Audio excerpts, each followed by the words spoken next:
আমার কষ্টের কথা কই না রেডি হয়েছে কাকা। আমি মানুষের হাতে পাও ধরে বাসের মধ্যে উঠে পা ধরে ভিক্ষা চাই। একজন আজকে তো তোমার মাঝে খালি একটা মুরগি চাইছি দেখতে। এটা উন্ডলে একটা সারে এবার ওনাকে টাকা দিতে অনেক কষ্ট করে। মধ্যে বাপ নাই, হাতে ওই একটা মা। মাই ভালোবাসে তোমারে?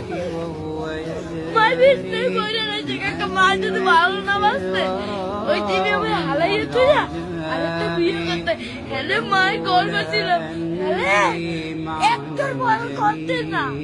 যারা এতিমকে পছন্দ করে না, এতিমকে তাড়িয়ে দেয়, তাদেরকে আল্লাহ পছন্দ করেন। আল্লাহ তাআলা বলেন, আরাআইতাল্লাযী ইউকাযযিবু বিদ্দীন ফাযালিকাল্লাযী ইয়াদউল ইয়াতীম। যারা আখিরাতকে অবিশ্বাস করে তারাই এতিমকে ঘাড় ধাক্কা দিয়ে তাড়িয়ে দেয়।